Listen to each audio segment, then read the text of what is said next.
कि आपके, हमारे और पूरे देश और दुनिया में इतने टाइम पे वायरल होता चला जा रहा है, यहाँ तक कि इंटरनेशनल न्यूज़ मीडिया को भी उसमें कवरेज मिल रही है। और जिसमें एक पत्नी ने अपने बॉयफ्रेंड के साथ मिलकर अपने ही पति को, जब वो अपनी बेटी के बर्थडे के लिए लंदन से स्पेशली मेरठ आया और उसने उनको मौत के घाट उतार दिया। यहाँ तक कि जब वो जिंदा था और बेड पे पड़ा हुआ था तो उन दोनों ने उनके बगल में लेट के सीधा एक छुरी उसके घोंप दी। और इतना ही नहीं, उसको एक ड्रम में बंद करके उसमें सीमेंट डाल के अपने ही घर के पीछे छुपा दिया। और जब इस कहानी का खुलासा हुआ, इस केस का खुलासा हुआ, तो कुछ ऐसी बातें पूरी तरह न्यूज और मीडिया में फैली जिससे सुन के आप और हम भी इस बात को मान गए। वो बहुत सारे पक्ष थे जिनके बारे में आज हम बात करने वाले हैं, पर मैं आपको बताना चाहता हूँ कि मीडिया ने, उस लड़की के घर वालों ने और उस लड़की ने और इवन वो जो लड़का जो मर गया उसने भी मिलके आपका और हमारा बहुत ही बड़ा वाला फुद्दू काटा है। कैसे? चलो पहले बात करते हैं कि क्या न्यूज और मीडिया में चल रहा है, क्या ये केस था, और उसके बाद मैं आपको बताऊंगा कि क्या इस केस के अंदर झूठ था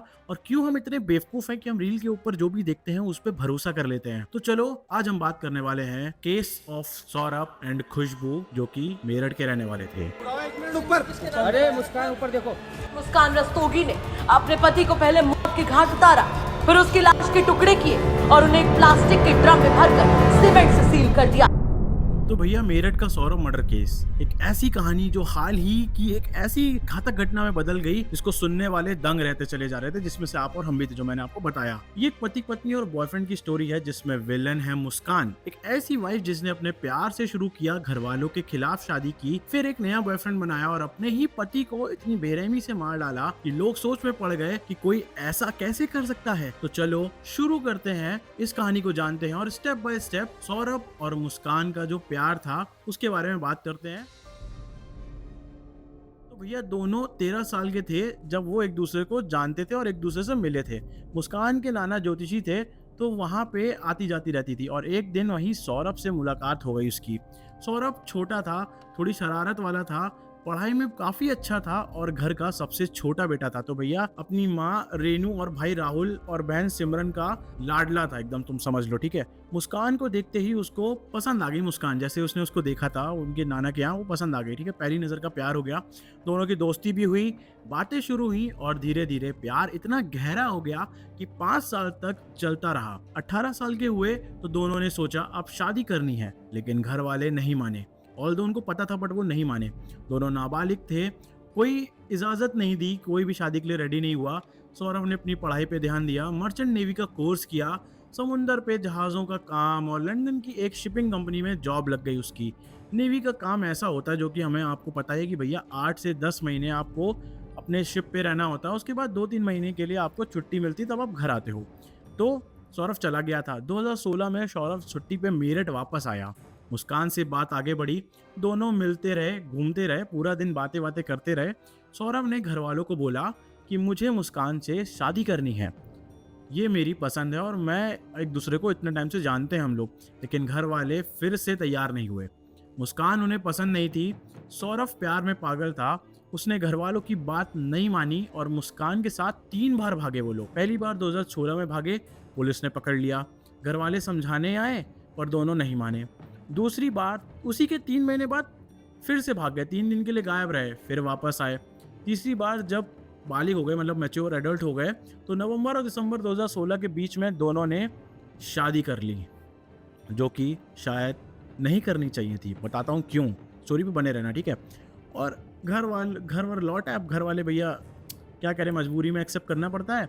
शादी के बाद कुछ महीने साथ रहे, लेकिन मुस्कान जब भी अपने ससुराल में झगड़ा करना शुरू कर देती थी, मतलब बात बात पे लड़ाई, जेल भेजने की धमकियां। सौरभ के पापा गुस्से में आ गए थे एक दिन, तो इतनी ज़्यादा लड़ाई बढ़ गई थी कि दोनों को ही घर से उन्होंने निकाल दिया।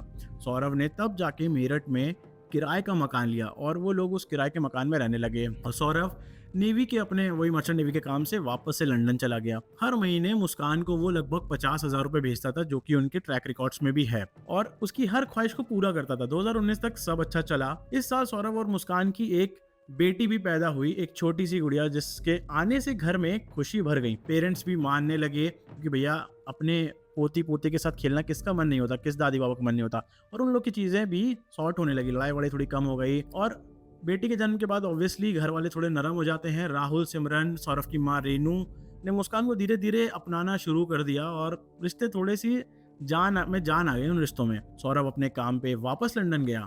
मुस्कान अपनी बेटी की परवरिश करती रही। जब बेटी थोड़ी बड़ी हुई, 5 साल की, उसका एडमिशन एक अच्छे स्कूल में कराया गया। मुस्कान उसको रोज स्कूल छोड़ती, वापस लेने जाती। दोनों की जिंदगी ठीक चल रही थी। लेकिन 2021 में एक नया मोड़ आया। मुस्कान जब बेटी को स्कूल छोड़ने जाती, वहां उसकी मुलाकात साहिल शुक्ला से हुई। इस नाम को याद रखना, ठीक है। उसका पुराना स्कूल फ्रेंड था साहिल शुक्ला, और अब वो एक वहीं के जिम में ट्रेनर था। साहिल उसी इलाके में रहता था। दोनों ने ऑनलाइन बात शुरू की। पहले दोस्ती, फिर बात प्यार तक बढ़ गई। साहिल के मुस्कान के घर आना जाना शुरू कर दिया। कभी रात को 2-3 बजे दीवार फांद के आता। एक दिन मकान मालिक ने, जहाँ पे वो लोग रह रहे थे मेरठ में, उन्होंने देख लिया। मुस्कान और साहिल साथ में शराब पी रहे थे, एक दूसरे के करीब बैठे हुए थे। करीब का मतलब तुम समझ रहे हो। मकान मालिक समझ गया कि कुछ तो गलत चल रहा है। उसने तुरंत सौरभ को फोन लगाया। बोला, तेरी बीबी किसी और के साथ है, देख ले। ये बात 2023 की है। सौरभ लंदन में था और सुनते ही उसका दिल टूट गया, क्योंकि भाई उसकी बेटी थी और वो वहाँ मेहनत कर रहा था, पैसे भेज रहा था, अपनी फैमिली संभाल रहा था। और बुरा तो लगेगा ही ना, जिस लड़की के लिए उसने अपने घर वालों से लड़ाई की, जिसकी बेटी थी, वो धोखा दे रही थी। सौरभ ने राहुल को बताया और मुस्कान से पूछा, ये क्या चल रहा है। उसने फोन चेक किया, साहिल के मैसेजेस पड़े हुए थे, मिस यू, कब मिलना है, और ऐसे ही बहुत सारे अजीबोगरीब मैसेज पड़े थे। सब साफ हो गया। दोनों में बहुत ज्यादा लड़ाई हो गई। ये सब जानने के बाद सौरभ ने बोला, अगर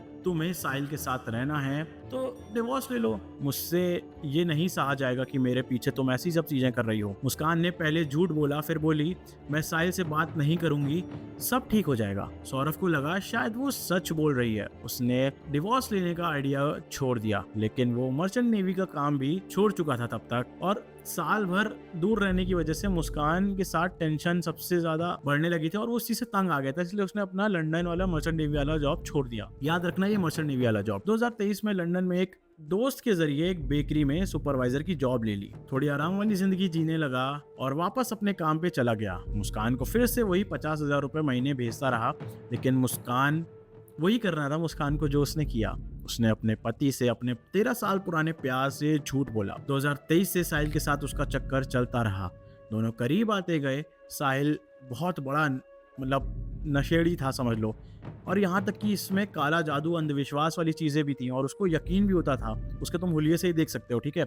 उसने मुस्कान को कहा, तलाक ले लो, हम शादी करेंगे। मुस्कान बोली, सौरभ तलाक नहीं देगा, और देगा भी तो हमें चैन से नहीं जीने देगा, क्योंकि पैसे कैसे मिलेंगे फिर उन्हें। तब साहिल ने आइडिया दिया, तो क्यों ना उसको मार डाले। मुस्कान ने हाँ बोल दिया। भाई कुछ सोचा समझा नहीं, कुछ भी नहीं, सीधा हाँ बोल दिया। नवंबर 2024 से प्लान करना इन लोगों ने शुरू कर दिया था। दोनों ने क्राइम स्टोरीज देखी, मूवीज से आइडिया लिया। भाई मुस्कान ने चिकन काटने के लिए और उसी के बहाने से 2 चाकू मंगाए बड़े बड़े, ठीक है, नींद की गोलियां मंगाई, इंजेक्शन भी लिया। साहिल के दिमाग में ये था कि सौरभ को मारेंगे, लाश छुपाएंगे और मुस्कान के साथ अपनी हंसी खुशी जिंदगी जीते रहेंगे। 25 फरवरी 2025 मुस्कान का बर्थडे था। उसने सौरभ को फोन किया, मेरे बर्थडे पे आ जाओ, नई शुरुआत करेंगे। सौरभ जो बेटी और बीवी के प्यार से इतना दूर था, मतलब उनको इतना प्यार करता लेकिन इतना दूर रहता था, वो लंदन से मेरठ आया। पहली रात मुस्कान ने शराब के नशे में बोली, जो भी उसने शराब पी रखी थी, आज मेरा बर्थडे है, पी ली। लेकिन सौरभ का मन नहीं था, उसने मना कर दिया था जब उसको पीने के लिए फोर्स कर रही थी वो। दोनों सो गए और उनका प्लान फेल हो गया। मुस्कान ने हार नहीं मानी, लेकिन तब भी 3 मार्च 2025 को उसने अपनी बेटी को अपनी माँ के घर छोड़ा। बोली, मैं सौरभ के साथ वक्त बिताना चाहती हूँ। घर आई, सौरभ के लिए उसका पसंदीदा खाना जो उसका फेवरेट था, कोफ्ते, वो बनाए और उसमें नींद की गोलियां मिला दी। सौरभ ने खाना खाया, क्योंकि उसको तो लग रहा था उसकी वाइफ है, खाना बनाएगी तो ऐसा क्या ही कर लेगी। और थोड़ी देर बाद जो होना था वही हुआ। वो बेड पे लेटा और सो गया। वही बेड जो पुलिस की वीडियो में हमें दिखाई दे रहा है, और वहीं पे वो एकदम बेहोश पड़ा हुआ था। मुस्कान ने साहिल को फोन किया, आ जाओ काम शुरू करते हैं। साहिल उनके घर पहुंचा। दोनों ने चाकू निकाले। मुस्कान डर रही थी। अपने पति को मारना आसान नहीं था, चाहे जितना भी आप वो कर लो। लेकिन साहिल ने कहा, पहला वार तू मार, ये तेरा पति है। भाई ये लोग क्या किस लेवल के गंजड़ी नशेड़ी थे। मुस्कान ने चाकू उठाया, लेकिन हाथ कांप रहे थे। साहिल ने उसका हाथ पकड़ा और जोर से सौरभ के सीने में घोंप दिया, एकदम दिल के पास। सौरभ की वहीं पे जान चली गई। फिर साहिल ने उसको बॉडी को डिसमेंबर करना शुरू किया, दोनों हाथ वाथ अलग करे, गर्दन अलग करी। पोस्टमार्टम में पता चला कि दिल में गहरे निशान थे और गर्दन पूरी तरीके से डिस्लोकेट कर दी गई थी, हाथ भी। और जो उसकी बॉडी के पीसेस थे वो उन्होंने एक बैग में डाले, बाकी शरीर बेड के नीचे रखा। भाई साहिल बैग लेके अपने घर गया और बाइक पे वो दिख भी रहे हैं, ठीक है। कहा है कि जादू के लिए रखा था उसने, ऐसा उसने बताया। मुस्कान अकेली घर में डर गई, साहिल को फ़ोन किया, मैं नहीं रुक सकती। साहिल बोला कि मेरे पास आ जाओ, उसके घर चले जाओ। तो मुस्कान उसके घर चली गई। अगले सुबह 4 मार्च साहिल वापस आया, बाकी जो बॉडी थी उसके टुकड़े उठाने, उसने जोड़े ओड़े सब रखे और हर हिस्से के और भी छोटे छोटे हिस्से कर दिए। मुस्कान तब तक मार्केट गई और एक सीमेंट का कट्टा ले गया, मतलब एक बोरी लेके आई। साहिल बोला एक से नहीं होगा, दूसरा ले आओ। दोनों ने पानी वाले ड्रम में उसके टुकड़े डाले। वो बड़ा नीला ड्रम जो हर जगह दिख रहा है, हर घर में भी होता है बेसिकली। उसमें सीमेंट घोला, ऊपर से बंद किया ताकि कोई खोले भी तो अंदर ना पहुंच सके। फिर घर को फिनाइल से उन्होंने अच्छे से धोया, जितने भी ब्लड स्टेन्स थे उनको साफ़ किया, जितनी भी बदबू आ रही थी उन्होंने परफ्यूम डाल के सब हटा दिया ताकि कुछ ना बचे।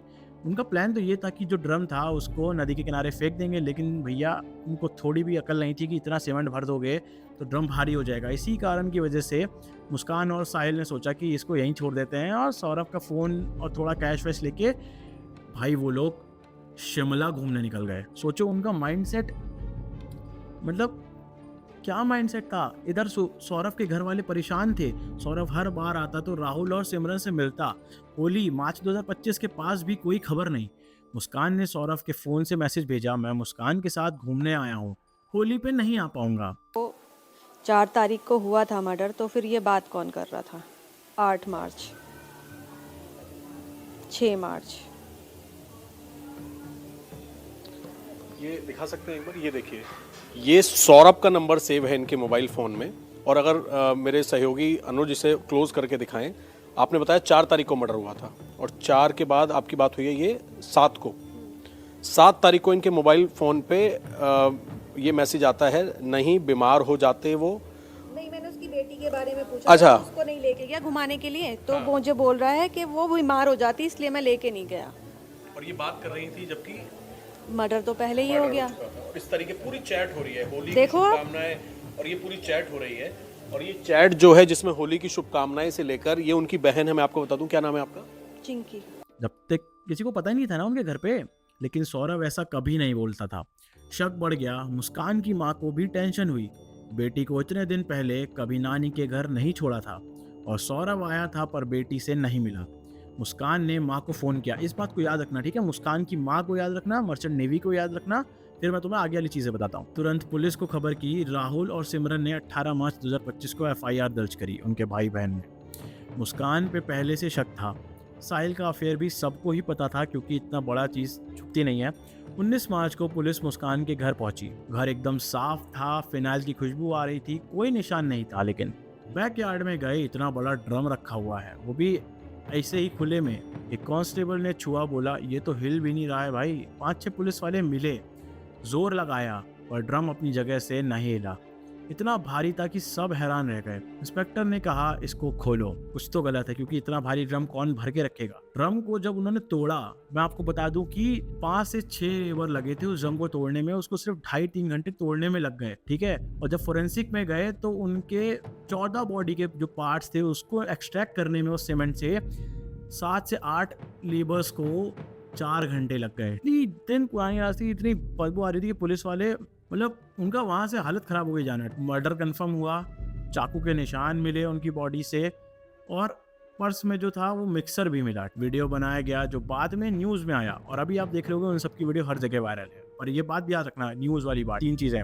मुस्कान और साहिल शिमला में थे, पैसे खत्म हुए तो वापस आए। 25 मार्च 2025 को पुलिस ने दोनों को पकड़ लिया। केस भी चल रहा है। नए खुलासे बोले तो मुस्कान नशा करती थी भाई, बहुत बड़ी नशेड़ी थी। अभी इनको जब जेल में रखा गया तो अभी आज सुबह ही जब मैं वीडियो बनाया तो पता चला कि इन दोनों को जब ड्रग से दूर रखा गया तो पागल हो गए ये लोग। और एक फिल्म के काम के लिए एक बार ये गाजियाबाद ही भाग गई थी। नोएडा में किसी के साथ 5 दिन और भी रही थी। सिमरान कहती है मुस्कान का परिवार भी इसमें था। सौरभ के पैसे से उन्होंने घर बनाया। गाड़ी ली। मुस्कान की बहन ने आईफोन भी खरीदा। मुस्कान ने सौरभ को फोन से झूठ बोला। तो भैया अब पूरी कहानी मैं आपको बताता हूँ कि क्या क्या हुआ। ये था कि जो सौरभ है उसने भी झूठ बोला था। वो मर्चेंट नेवी में कभी था ही नहीं। वो शुरू से लेके एंड तक लंदन की उसी बेकरी में जॉब करता था। पर चलो ठीक है, ये तो कोई बड़ी बात नहीं। पर जो मुस्कान थी और उसकी माँ जो अभी न्यूज़ में इतना सब गा रही है कि अरे मेरी बेटी ऐसी, मेरी बेटी वो है, ये है, वो है, वो भी अपनी बेटी के साथ इस मर्डर में मिली हुई। क्यों नहीं मिलेगी? 50,000 रुपये फ्री का आ रहा है, पैसे भेज रहा है, घर बनवा लिया, गाड़ी ले ली, अपनी बेटी भी खुश है और बेटी भी नशे वशे कर रही है, एकदम फुल चरसी हो गई है। ठीक है, भाग रही है, नोएडा में भाग गई थी किसी के साथ 5 दिन के लिए, फिल्म के चक्कर में गाजियाबाद भाग गई थी। वो साहिल जो भाई एक नंबर का एडिक्ट है और पता नहीं क्या तंत्र मंत्र वंत्र करता रहता है। तो न्यूज़ में जितना भी दिखाया गया, अगर आप उसको सही से पढ़ोगे, ढूंढोगे, अपने आप रिसर्च करोगे तो आपको पता चलेगा कि आज के टाइम पे व्यूअर्स को बेवकूफ़ बनाना कितना ज़्यादा आसान है। फ़िलहाल उसकी माँ पे भी केस हो गया है। वो दोनों भी जेल में हैं, तड़प रहे हैं, ड्रग्स नहीं मिल रहे हैं उन्हें, एक्टिंग कर रहे हैं या जो कर रहे हैं पता नहीं, भगवान जाने। पर वो जो उनकी बेटी थी बेचारी मासूम सी, उसकी क्या गलती थी? सौरभ की माँ, उसके भाई, उसकी बहन की क्या गलती थी? और इवन सबसे बड़ी बात, मुस्कान की जो माँ थी वो उसकी सगी बायोलॉजिकल मदर नहीं थी बल्कि एक सौतेली माँ थी। और तब भी उन्होंने अपनी बेटी के साथ मिलके ऐसे अंजाम के बारे में सोचा। सौरभ को वही समझ आना चाहिए था जब पहली बार उसके पीठ पीछे मुस्कान ने साहिल को घर बुलाया, और वो तब भी भरोसा करता रहा आंख बंद करके कि नहीं चलो सब कुछ ठीक हो जाएगा। पर ऐसा नहीं हुआ। एक घर का लाडला बेटा, एक घर का मेहनती बेटा जो एक लंदन में कहीं काम कर रहा था, वो अपने घर आया बर्थडे पे और उसके साथ उसको ऐसा गिफ्ट मिला। तो इसीलिए मैं आपसे कहना चाहता हूँ कि अगर आपके घर वाले कभी कभी मना कर रहे हैं तो एक बार सोच लिया करो। अनटिल और अनलेस 100% श्योरिटी नहीं है कि जहाँ आपके घर वाले भी आपकी शादी करते हैं वो भी एकदम अच्छा ही रहे, क्योंकि हमारे सामने सारे केसेस आते ही रहते हैं। पर हाँ, मैं आपसे एक रिक्वेस्ट करना चाहता हूँ कि मैं वीडियोस लाने की पूरी कोशिश करूँगा। मैं सीख भी रहा हूँ कि कैसे अपने फ्लो को और सही करूँ, और एक वीक में एटलीस्ट 3 वीडियो डालूँ। बट मुझे आपसे भी इतनी रिक्वेस्ट है कि प्लीज़ सपोर्ट करो, लाइक करो, कमेंट करो, दोस्तों के साथ शेयर करो, ताकि मैं एक मोटिवेशन, आपको कुछ नहीं करना है, आपको अपना टाइम देना जो कि सबसे इंपॉर्टेंट है। बट उसके साथ साथ अगर आप इस पर थोड़ा एंगेजमेंट दोगे तो इंस्टाग्राम और यूट्यूब को लगेगा कि ये वीडियो अच्छी है और इसको प्रमोट करना चाहिए। क्या फ़ायदा मैं डिमोटिवेट होके एक दिन उतना एफर्ट करना बंद कर दूं जो मैं अभी कर रहा हूँ ऑफिस के बाद। अभी रात में 12:43 हो रहा है, क्योंकि इसी वक्त जिस पीजी में मैं रह रहा हूँ सब शांत हैं। तो अगर आप यहाँ तक बने हो, चैनल को चेक करो जाके, इस वीडियो को अपने दोस्तों के साथ शेयर करो। आपके पास कोई ऐसा केस है या कुछ जो भी इस केस से अपडेट भी आएगा वो मैं कमेंट में करता जाऊँगा, लिखता जाऊँगा। ठीक है, तो मिलते हैं आपसे अगली वीडियो में। तब तक के लिए स्टे सेफ, बी हैप्पी। जहाँ भी रहो अपने परिवार से कॉन्टैक्ट बना के रखो, बहुत ज़रूरी है। तो जय हिंद, जय भारत।